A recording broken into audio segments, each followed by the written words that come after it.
ఇక డీటెయిల్స్ చూస్తే పేదల తలరాతలను మార్చే ఆస్తి చదువు ఒకటేనని రాష్ట్ర ముఖ్యమంత్రి వైఎస్ జగన్మోహన్ రెడ్డి అన్నారు. జగనన్న విద్యా దీవెన కార్యక్రమంలో భాగంగా 3 నెలలకు సంబంధించి 583 కోట్ల రూపాయలు శుక్రవారం నేరుగా తల్లి అకౌంట్లలో జమ చేశారు. ఈ సందర్భంగా ఏర్పాటు చేసిన సభలో సీఎం జగన్ మాట్లాడుతూ విద్యారంగంలో ఎన్నో విప్లవాత్మకమైన మార్పులు శ్రీకారం చుట్టామని, అది చెప్పుకోవడానికి తనకు గర్వకారణంగా ఉందన్నారు. నాడు నేడుతో బడులు బాగుపడ్డాయని, పిల్లలందరినీ గొప్పగా చదివించాలని తపనతో ప్రభుత్వం పలు మౌలిక వసతులు కల్పిస్తుందన్నారు.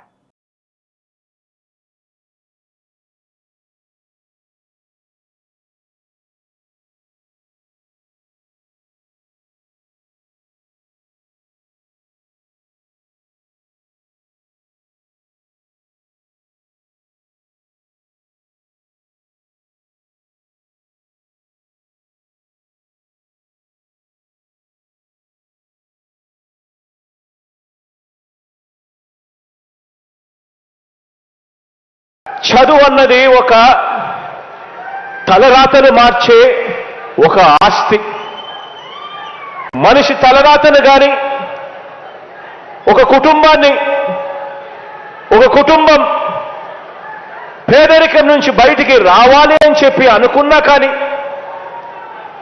వెనకబడిన కులాల తలరాతలు గాని లేదా ఒక దేశపు భవిష్యత్తు కానీ ఇవన్నీ కూడా మార్చగలిగిన శక్తి కేవలం ఒక్క చదువు మాత్రమే ఉంది అని కూడా ఈ సందర్భంగా తెలియచేస్తూ, దీన్ని గట్టిగా నమ్మాను కాబట్టి ఈరోజు మనందరి ప్రభుత్వం